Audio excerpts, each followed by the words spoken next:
கிறிஸ்துவுக்குள் அருமையான சகோதர சகோதரிகள், சிறு பிள்ளைகள் அனைவருக்கும் ஆண்டவராகிய இயேசு கிறிஸ்து நாமத்தினால் இந்த அருமையான கருத்தினாலே உங்கள் யாவருக்கும் வாழ்த்துதல் தெரிவிப்பதில் மிக்க மகிழ்ச்சி அடைகிறேன். எனக்கு அன்பாதில் ஒவ்வொரு வாரமும் நாம் அனைவருமாக ஒன்று கூடி பரலோகத்தின் தேவனை ஆவியோடு முன்னிறுத்துடன் சிலாக்கித்தை நாம் பெற்றமைக்காக பரலோகத்தின் தேவனுக்கு நாம் நன்றி செல்வோம். அன்பாதில் இன்றைக்கு நீங்களும் நானும் தேவனுடைய பிள்ளைகளாக ஆண்டவராகிய இயேசு கிறிஸ்து ராஜ்யமான சபையில் அங்கமாயிருப்பது நமக்கு கிடைத்த ஒரு பெரிய சிலாக்கியம் பாருங்கள். ஏதோ நான் சாணம் பெற்றோம், கிறிஸ்துவுக்குள் பிறந்தோம் என்ற எண்ணத்தில் இராதபடி நாம் நல் மனசாட்சியோடு கூட பரலோகத்தின் தேவனுக்கு பிரியமான மக்களாக வாழ வேண்டும் என்று பரலோகத்தின் தேவன் எதிர்பார்க்கிறார். வேத வசனத்தில் நாம் வாசிக்கும் பொழுது பாருங்கள், 1 பேதுரு 3ஆம் அதிகாரம் 21ஆம் வசனத்திலே நாம் ஞானஸ்நானம் பெற்றதை குறித்து நாம் பார்க்கலாம். அதற்கு ஒப்பனையான ஞானஸ்நானமானது மாம்ச அழுக்கை நீக்குதலாய் இராமல் தேவனை பற்றும் நல் மனசாட்சியாய் இருந்து இப்பொழுது நம்ம என்ன செய்கிறது, ரட்சிக்கலாம். தேவனை பற்றும் நல் மனசாட்சியின் உடன்படிக்கை என்று சொல்லி ஆவியானவர் கூறுகிறார். நீங்கள் நானும் ஆண்டவராகிய இயேசு கிறிஸ்துவுக்கு பிறந்ததினால், அதாவது கர்த்தருடைய வசனத்தை கேட்டு அதை விசுவாசித்து பல பாவமான ஜீவித்திலிருந்து மனம் திரும்பி நாம் விசுவாசத்தை அறிக்கை செய்து பாவ மன்னிப்புக்கென்று நாம் சாணி பெற்று நாம் கிறிஸ்துவ ராஜ்யமான சபையில் அங்கமாக இருப்பது நாம் நல் மனசாட்சி உடன்படிக்கை. நாம மனமாறி உண்மையுள்ள மனதோடு கடமை செய்கிறோம், நாம் கிறிஸ்துவுக்களாக ஜீவிக்கிறோம். அப்படி உண்மையிலே நாம் தேவனுக்கு பயந்து அவருடைய தயவை பெற்றது உண்மையானால் நாம் தேவனுக்கு பிரியமாக வாழ்வதை நாம் ஒரு காலம் மறந்துவிடக்கூடாது. இதை குறித்து பரிசுத்த ஆவியானவர் பேதுரு மூலமாக சொல்லும்போது பாருங்கள், 1 பேதுரு 2ஆம் அதிகாரம் 1 முதல் 3 வசனம். இன்றைக்கு அதைத்தான் நம்ம செய்கிறோம், தியானிக்க போகிறோம். பாருங்கள், இப்படி இருக்க கர்த்தர் தயவுள்ளவர் என்பதை நீங்கள் ருசி பார்த்தது உண்டானால் சகல துர்க்குணத்தையும் சகலவித கபடத்தையும் வஞ்சங்களையும் பொறாமைகளையும் சகலவித புறங்கூறுதலையும் ஒழித்துவிட்டு நீங்கள் வளரும்படி புதிதாய் பிறந்த குழந்தைகளைப் போல திருவசனமாகிய கலங்கமில்லாத ஞானப்பாலின் மேல் வாஞ்சியாயிருங்கள். எவ்வளவு ஒரு அருமையான வசனம் பாருங்கள். தேவன் எவ்வளவாக எதிர்பார்க்கிறார். நம்மை பார்த்து வேத வசனத்து மூலமாக நம் இருதயத்தை தூண்டுகிறவராக, இருதயத்தை ஈட்டி போல பாயக்கூடிய இந்த வார்த்தையை நமக்கு கிடைக்கிறார். இந்த இடத்தில் கூறார், நான் உண்மையிலேயே கர்த்தருடைய தயை பெற்று உண்மையானார். இன்னத்திலே கர்த்தர் என்பது ஆண்டவராகிய இயேசு கிறிஸ்துவை குறித்து காணப்படுகிறது. ஆண்டவராகிய இயேசு கிறிஸ்து கர்த்தராக இருக்கிறார்.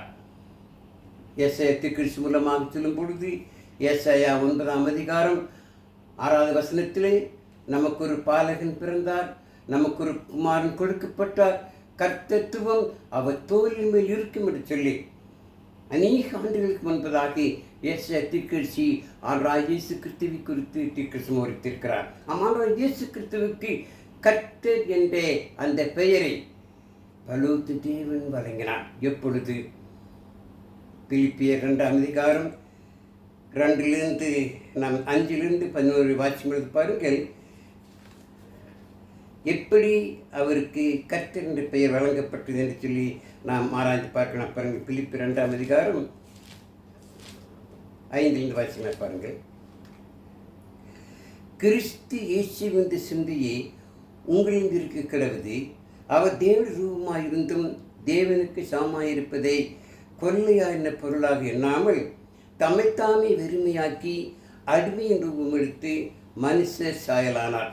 அவர் மனுஷரூபமாய் காணப்பட்டு மரண பரியந்தம், அதாவது சிலுவையின் மரண பரியந்தமும் கீழ்ப்படிந்தவராகி தம்மைத்தாமே தாழ்த்தினார். ஆதலால் தேவன் எல்லாவற்றுக்கும் மேலாக அவர் உயர்த்தி இயேசுவின் நாமத்தில் வானோர் பூதலத்தோர் பூமியின் கீழானுடைய முழங்கால் யாவும் முடங்கும்படிக்கு பிதாவாக தேவனுக்கு மகிமையாக இயேசு கிறிஸ்து கர்த்தர் என்று நாவுகள் யாம் அறிக்கை பண்ணும்படிக்கு எல்லா நாமத்திற்கு மேல் நாமத்தை அவருக்கு தந்த ஆண்டவராகிய இயேசு கிறிஸ்து கர்த்தராயிருக்கிறார். ஆகவே அந்த கர்த்தருடைய தயையை நீங்களும் நானும் ருசித்து பார்த்து உண்மையானார். ஆனால் இயேசு கிறிஸ்து மூலமாக அவர் சுவிசேஷத்தை கேட்டு உண்மையாலுமே நாம் அதை விசுவாசித்து நாம் பழைய பாவம் ஜீவித்து மனம் திரும்பி நான் விசுவாசத்தை வாங்கி அறிக்கை செய்து பாவ மன்னிப்புக்கென்று நான் சாணம் பெற்றது உண்மையானால் அந்த நான் சாணம் மாம்சலுக்கு நீக்குதலாய் இராமல் நல் மனசாட்சியின் உடன்படிக்கையாக இருக்கிறது பாருங்களாம். அப்படி நல் மனசாட்சி உடன்படிக்கை இருப்பதனால்தான் அவ்வியான கூறார், நீங்கள் இந்த தயையை ஆனால் இயேசு கிறிஸ்துவின் தயவை ருசித்து பார்த்து உண்மையானால் என்ன செய்யணுமாம் பாருங்கள். சகலவித துர்க்குணத்தையும் சகலவித கபடத்தையும் வஞ்சங்களையும் பொறாமைகளையும் சகலவித புறங்கூறில் ஒழித்து விட்டான். நாம் புதிதாய் பிறந்திருக்கிறோம் பாருங்கள். என்றைக்கு கிறிஸ்துவுக்கு பிறந்தோமோ அன்றைக்கு பழையன கழிந்து புதியன நமக்குள் புகுந்திருக்கிறோம். நாம் புதிய மனுஷனை தரித்திருக்கிறோம். புதிதாய் பிறந்த குழந்தைகளை போலாம். ஏனால் நான் கர்த்தர் மூலமாக தயவு பெற்றிருக்கிறோம். கர்த்தர் உருக்கமாக இருக்கிறார். அவர் இறுக்கமுள்ளவர். சங்கீதக்காரத்தாக சொல்லும் பொழுது சங்கீதம் 103 அதிகாரத்தை நான் வாசிக்கலாம். கர்த்தர் எப்படிப்பட்ட சில அங்கே வாசிக்கலாம் பாருங்கள். சங்கீதம் 103 அதிகாரம் பாருங்கள்.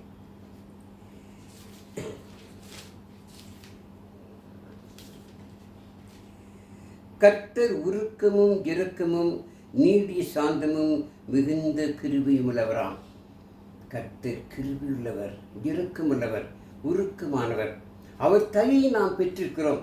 அதை ருசித்து பார்ப்பது உண்மையானால் உண்மையிலே கிறிஸ்துவுக்கு பிறந்திருக்கிறோம்.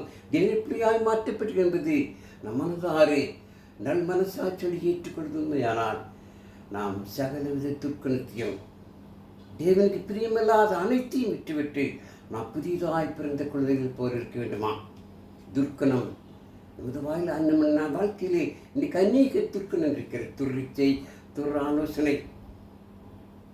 துர்க்குணம் என்பது வார்த்தையின் மூலமாக செய்யலாம். நாம் இந்த துர்க்குணத்தை செய்ய முடியும். நாம் பேசுகின்ற வார்த்தை ஒவ்வொன்றும் தேவனுக்கு பிரியமானதாக இருக்க வேண்டுமா பாருங்கள்.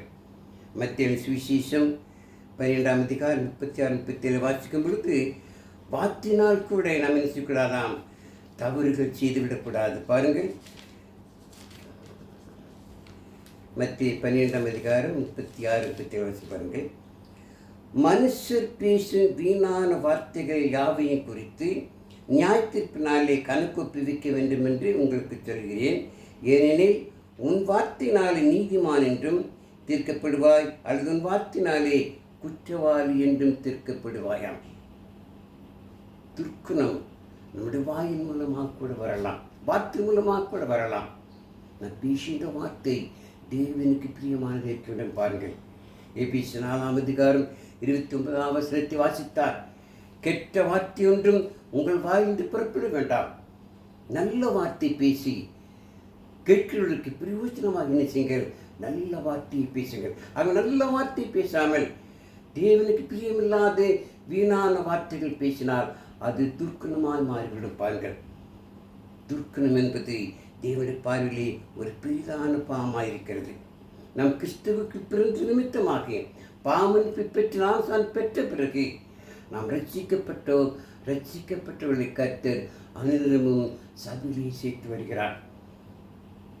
அப்போ 2 அதிகாரம் 47 வசனத்திலே முதலாக 3000 பேர் கிறிஸ்துவுக்கு பிறந்தார்கள். அவர்கள் ஆசான் பெற்றிருந்தால் அனுதினமும் தேவனை துதித்து வந்தார்கள். அப்படிப்பட்ட மக்களை கர்த்தர் தமது சபையிலே சேர்த்துக்கணும். அப்படியே போல நீங்கள் நானும் கர்த்தர் சபையிலே சேர்க்கப்பட்டிருக்கிறோம். தேவ பிள்ளையாக மாற்றப்பட்டிருக்கிறோம். அது எவ்வளவு பெரிய ஆசீர்வாதம் பாருங்கள். அப்படி ஆசீர்வாதத்தை பெற்றவர்களை குறித்து பரிசுத்த ஆவியின் பேதுரு மூலமாக சொல்லும்போது பாருங்கள். 1 பேதுரு 2 அதிகாரம் 1 வசனத்திலே, நீங்களும் உங்களை அந்தகாரத்தினின்று தம்முடைய ஆச்சரியமான ஒளித்திற்கு வரவழைத்தவருடைய புண்ணியங்களை அறிவிக்கும்படிக்கு தெரிந்து கொள்ளப்பட்ட சந்ததியாயும் ராஜரிகமான ஆசாரிய கூட்டமாயும் பரிசுத்த சாதியாயும் அவருக்கு சொந்தமான ஜனமாயும் இருக்கும். எவ்வளவு பெரிய ஆசீர்வாதம்! இது எப்படி வந்தது? தேவனுடைய தயவினால், தேவனுடைய கிருபையினால். அதை நாம் ருசி பார்த்தது உண்மையானால் நாம் பழைய பாவமான ஜீவித்திலிருந்து விட்டு விலகி நாம் புதிதான மக்களாய் மாற வேண்டும். ஒரு காலத்தில் பாருங்கள், நாம் தேவனற்ற பிள்ளைகளால் தான் வாழ்ந்தோம். எபேசியர் பவுல் இப்படி எழுதுகிறார் பாருங்கள். எபேசியர் 2ஆம் அதிகாரம் முதல் 8 வசனங்களை வாசிக்கலாம் பாருங்கள். அக்கிரமங்களினாலும் பாவங்களினாலும் மரித்தவராயிருந்த உங்களை உயிர்ப்பித்தார். அவைகளில் நீங்கள் முற்காலத்திலே இவ்வுலக வழக்கத்துக்கு ஏற்றபடியாகவும் கீழ்ப்படியாமையின் பிள்ளைகளிடத்தில் இப்பொழுது கிரியை செய்கிற ஆகாயத்து அதிகார பிரிவாகிய ஆவிக்கேற்றபடியாகவும் நடந்து கொண்டீர்கள். அவர்களுக்குள்ளே நம்மெல்லாரும் முற்காலத்திலே நமது மாம்சத்தின்படி நடந்து நமது மாம்சமும் மனசு விரும்பினை செய்து சுபாவத்தினால் மற்றவர்களைப் போல கோபாக்கனின் பிள்ளைகளாயிருந்த ஆமரிமார்களே, கிறிஸ்துவுக்குள் வருவதற்கு முன்பு, தேவனுடைய தாயை பெறுவதற்கு முன்பு நம்ம என்ன செய்தோம்? துலக மக்களாக வாழ்ந்தோம். முற்காலத்திலே தேவனற்ற மக்களாக வாழ்ந்தோம், அக்கிரமக்காரராக வாழ்ந்தோம். அப்படிப்பட்ட நமக்கு தேவன் கிருபை அளித்தார், இரக்கம் செய்தார். பாருங்கள், அடுத்த வசனத்திலே, தேவனோ பரலோகத்து தேவனோ இரக்கத்தில் ஐஸ்வர்யராகி நம்மில் அன்பு கூர்ந்தே தம்முடைய மிகுந்த அன்பினாலாம். அவர் இரக்கத்தில் ஐஸ்வர்யத்தை கூர்ந்த அந்த அன்பினாலே தம்முடைய இயேசு கிறிஸ்துவை இந்த உலகத்தில் எவ்வளவு பெரிய அன்பு பாருங்கள். அந்த அன்பை குறித்து கிரேக்க வார்த்தையில் அது அகப்பே அன்பு, எந்த எதிர்பார்ப்பும் இல்லாதபடி தகுதியற்று நமக்கு தேவன் கிருபை அளித்திருக்கிறார் சொன்னால் எவ்வளவு பெரிய தயை பாருங்கள், எவ்வளவு பெரிய இரக்கம் பாருங்கள். அப்படி இரக்கம் பெற்றது உண்மையானால் பாருங்கள், தொடர்ந்து வாசிக்கலாம். அக்கிரமங்களில் மரித்தவராயிருந்த நம்மை கிறிஸ்துவுடனே கூட உயிர்ப்பித்தார். கிருபையினாலே ரட்சிக்கப்பட்டீர்கள். கிறிஸ்தியேசுவுக்குள் அவர் நம்மிடத்தில் வைத்த தயவினாலே தம்முடைய கிருபையின் மகா மேன்மையான ஐஸ்வர்யத்தை வருங்காலங்களில் விளங்க செய்வதற்காக கிறிஸ்தியேசுவுக்குள் நம்மை அவரோடு எழுப்பி உன்னதங்களிலே அவரோடு உட்காரம் செய்தார். கிருபையினாலே விசுவாசத்துக் கொண்டு ரட்சிக்கப்பட்டீர்கள். இது உங்களால் உண்டானதில்லை, இது தேவனுடைய வாய்ப்பினாலே, இது தேவனுடைய ஈவு, தேவனுடைய கிருபை. அது இப்படிப்பட்ட தேவனுடைய ஈவை நாம் பெற்றது உண்மையானால், நாம் இது ருசித்து பார்த்தது உண்மையானால், நாம் தேவனுடைய வார்த்தைக்கு பயந்து சகல விதமான துர்க்குணத்தையும் சகல விதமான கவலத்தையும் சகல விதமான புறங்கூறுதலையும் தேவனுக்கு விருப்பமுள்ள அனைத்தையும் விட்டுவிட்டு நாம் புதிதாய் பிறந்த பிள்ளைகளைப் போல வாழ வேண்டுமா? நம்முடைய உள்ளத்திலே எந்த கள்ளங்கவடம் இருக்கக்கூடாது, நம்மிடத்தில் துர்க்கம் இருக்கக்கூடாது. தேவனுக்கு ஏற்ற காரியங்கள், தேவனுக்கு பிரியமான காரியங்கள் தான் நம்ம செய்ய வேண்டுமா? பாருங்கள், ஏன் நாம் ஒரு காலத்திலே தேவனற்ற பிள்ளையாக இருந்த நம்மை தேவன் தம்முடைய கிருபையினால் ஆனால் இயேசு கிறிஸ்து மூலமாக நம்மை புதிதாக்கியிருக்கிறார், தேவ பிள்ளையாக மாற்றியிருக்கிறார். ஆகவே நாம் மிக மிக கவனமாக இருக்க வேண்டும். பாருங்கள், எபேசியர் பொழுது இப்படியாக எபேசியர் 4ஆம் அதிகாரம் 17 முதல் 24 வரை வாசிக்கலாம். பாருங்கள்.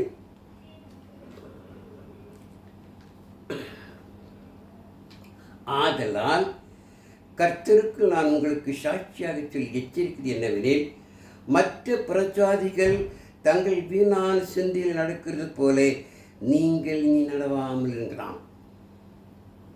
தேவனுடைய கிருபையை ஆனால் இயேசு தயையை நாம் ருசி பார்த்தது உண்மையான என்ன செய்ய வேண்டுமா?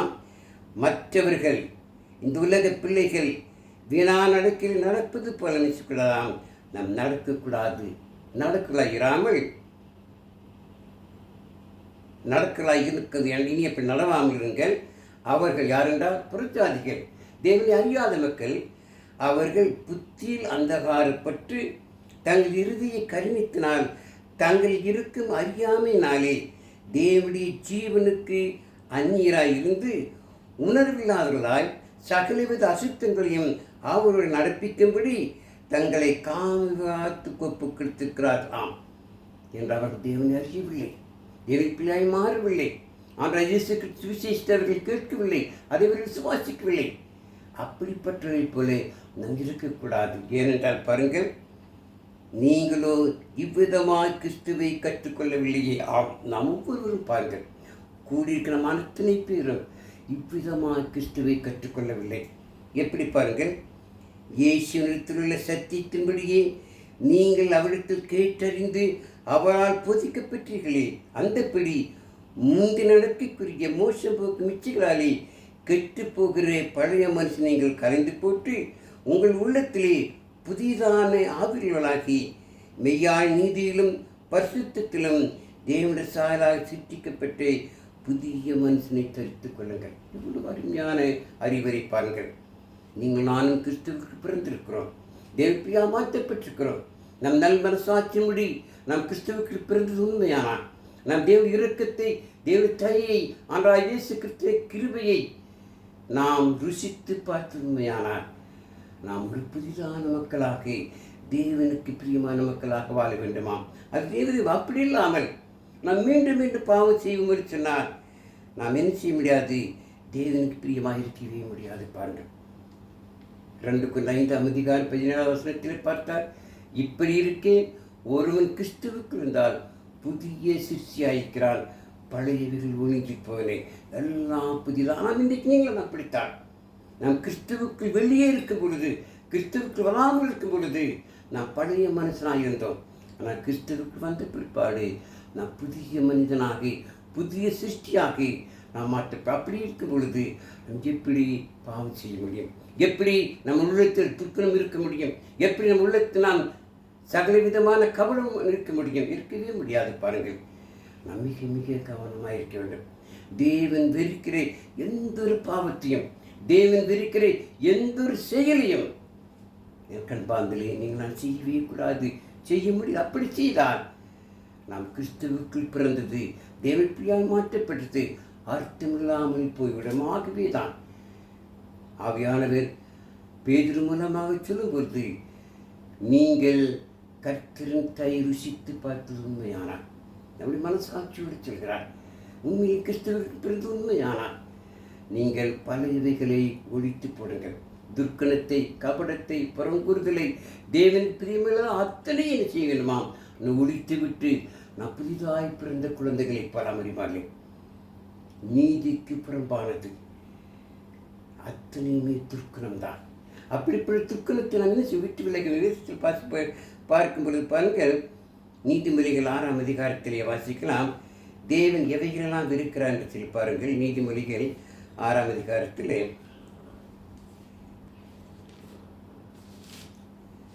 பாருங்கள்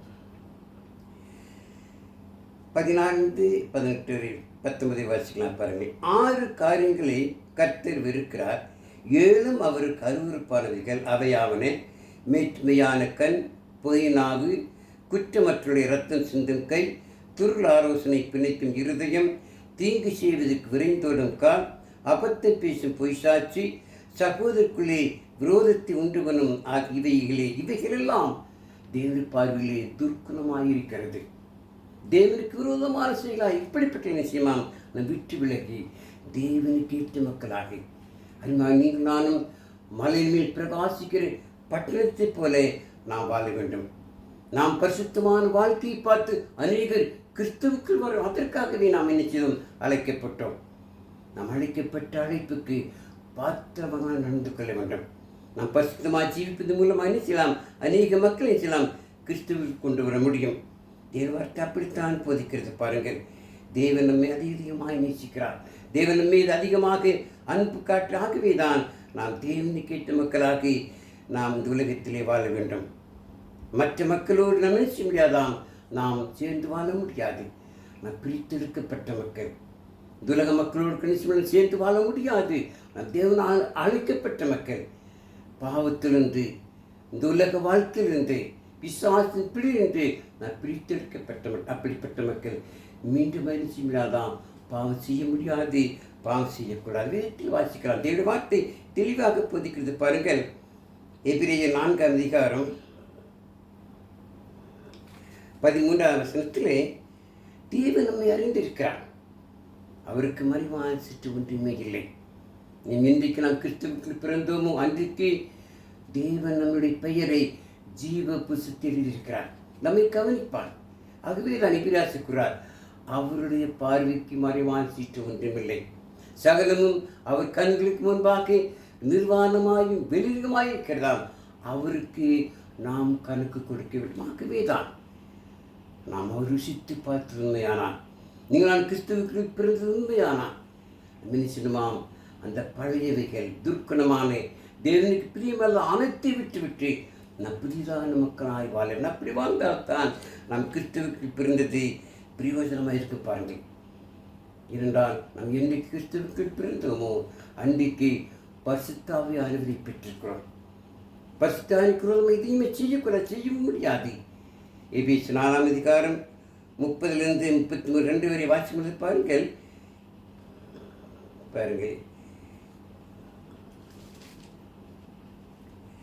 அன்றியும் நீங்கள் மீட்கப்படும் நாளுக்கென்று முத்திரையாக பெற்றே தேவனுடைய பரிசுத்த ஆவியை துக்கப்படுத்தாதிருங்கள்.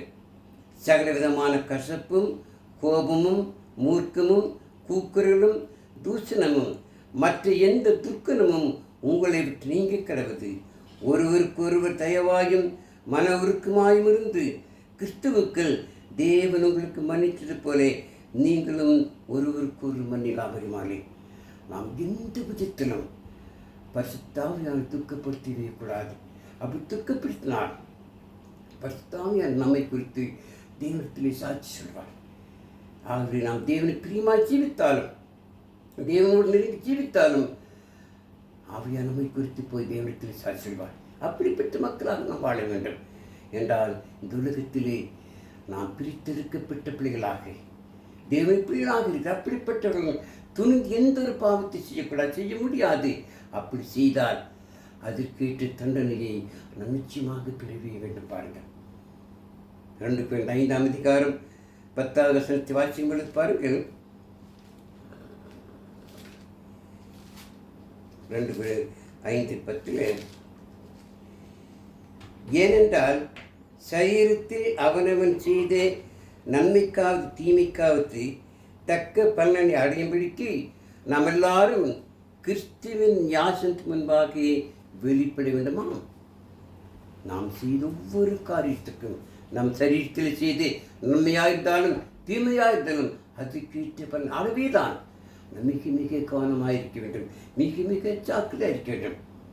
அது எபிரேயர் சொல்லும்போது பாருங்கள். எபிரேயர் 10ஆம் அதிகாரத்தில்